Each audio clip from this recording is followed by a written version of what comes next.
Existe alguém mais gentil do que eu? A resposta é não, claro que não. Uma boa noite de sono é tudo que um príncipe precisa antes de uma cerimônia importante. Foi o que meu pai me disse ontem após o jantar. Agora, deitado na cama, olhando fixamente para o teto do meu quarto, há já 8 longas horas, percebo que na realidade não estou nem um pouco preparado para o que está prestes a acontecer. A cerimônia da rosa é o último e mais significativo passo antes da minha coroação como rei de Mandalore. Esse é o momento em que definirá o futuro de todo o reino e, claro, o peso que recai sobre os meus ombros. A grande feiticeira Celine irá enfeitiçar uma rosa mística e eu, de joelhos, ficarei diante dela. Em um gesto de reverência, ela encostará a rosa na minha cabeça e, quando a flor desabrochar, ela me declarará um governante justo e generoso, igual aos meus pais. Um simples gesto, uma simples cerimônia, mas meu coração, o meu maldito coração, não parece compartilhar dessa visão simplista. Desde o momento em que meu pai me revelou que a cerimônia aconteceria hoje, uma ansiedade amarga tem me corroído. Não é que eu me julgue um mau rei. De fato, me esforço todos os dias para ser o tipo de governante que meu pai imagina que eu deva ser. Mas há uma sombra que paira sobre mim. Os padrões dele, claro, são altíssimos, quase inalcançáveis, tão elevados que, se eu olhar para cima o suficiente, poderia jurar que estão quase tocando as estrelas, como se fossem amigos íntimos de Rapunzel em uma torre distante.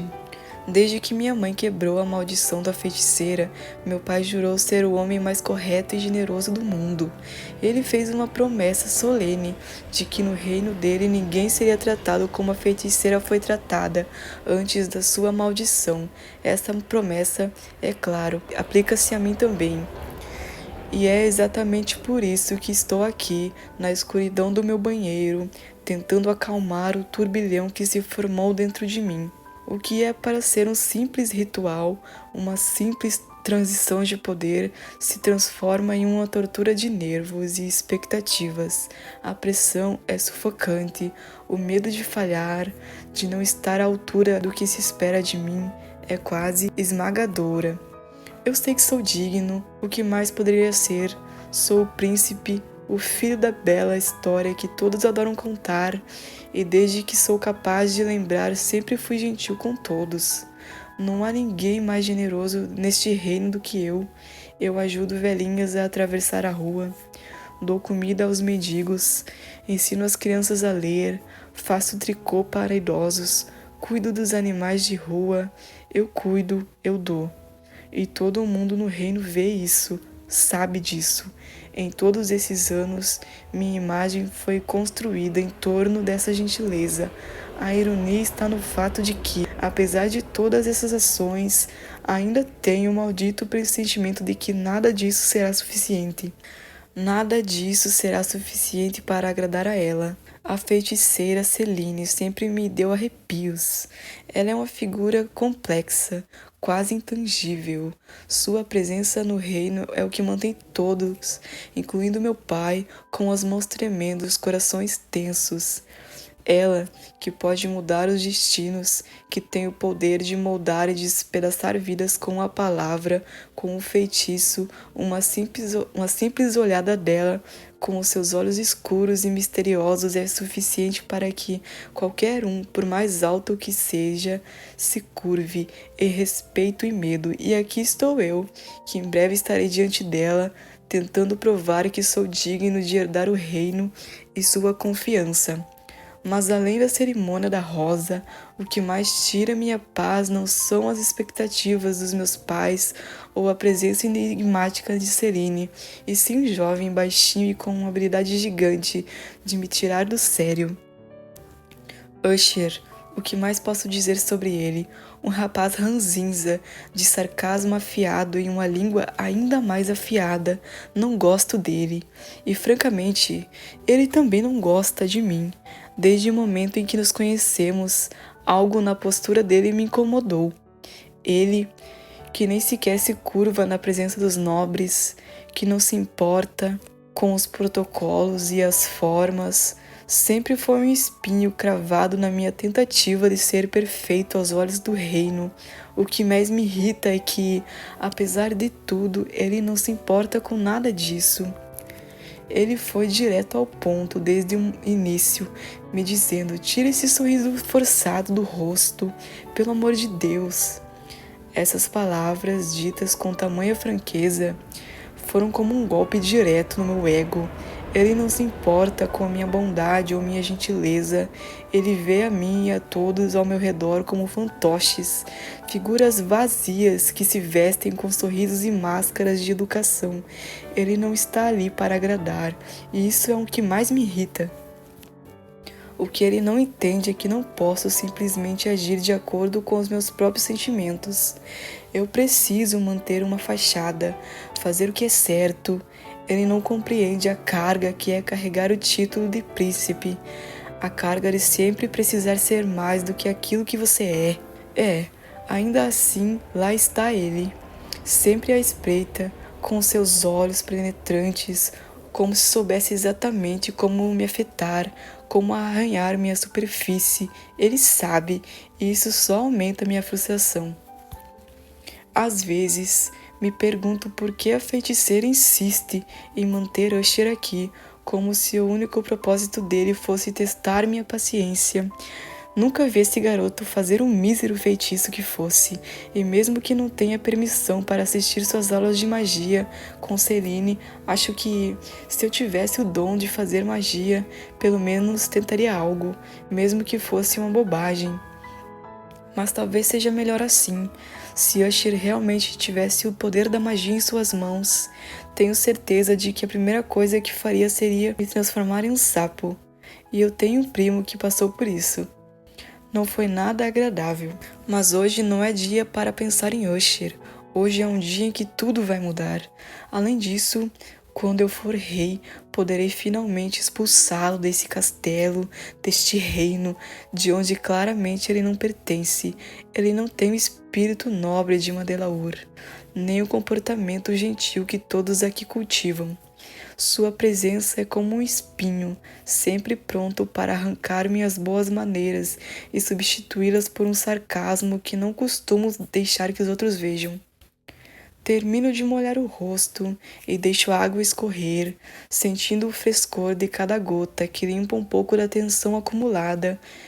Então os empregados entram com seus sorrisos cordiais e olhares furtivos, como se soubessem o quão nervoso estou.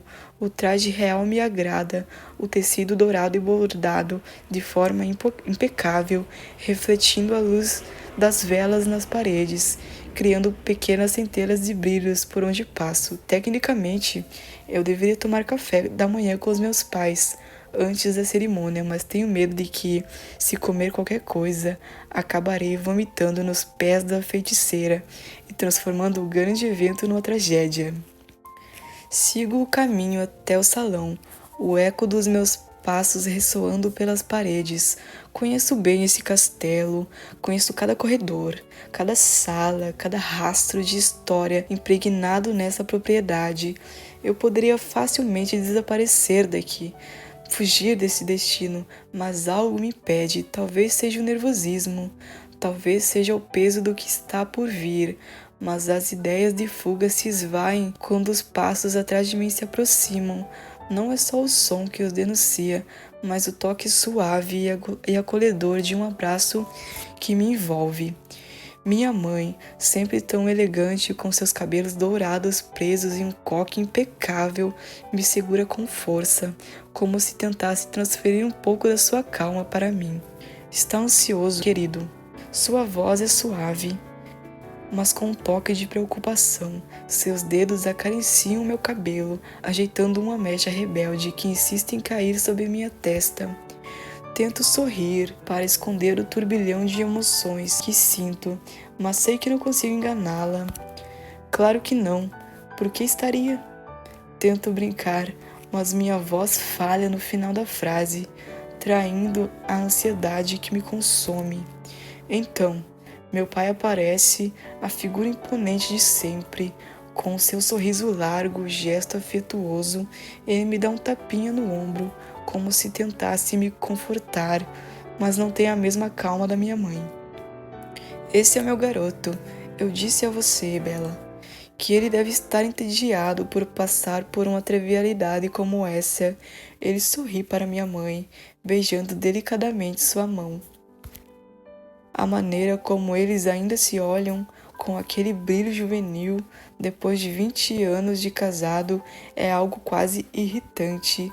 Não sei se é inveja ou apenas um desconforto de ver tanta afeição, mas tenho que admitir, é impressionante o quanto eles se amam, como se o tempo não tivesse feito mais do que aprofundar o sentimento que compartilham. Tudo bem, mas quero que saiba que é super normal estar nervoso. Minha mãe tenta me tranquilizar com palavras suaves, o que de certa forma funciona. Eu respiro fundo, tentando me concentrar. Obrigado, mãe, digo, a gratidão em minha voz disfarçando um pouco o pavor. Agora vamos, está na hora do nosso filho brilhante receber a maior honra do reino inteiro. Meu pai se adianta, levantando o braço em um gesto grandioso, pronto para abrir a porta do salão de bailes, onde a cerimônia irá acontecer. Mas antes que ele tenha as chances de colocar a mão na maçaneta, a porta se abre com um estrondo. Alguém sai correndo, tão apressado que quase me derruba no caminho. Eu mal consigo ver o rosto da pessoa, mas a postura e a pressa são inconfundíveis. A pessoa passa por nós, os olhos cheios de lágrimas, a expressão contorcida em algo entre angústia e raiva. E quem, se não ele, poderia ser? Usher, o que diabos aconteceu? Por que ele, o mais frio e imperturbável de todos, estaria chorando?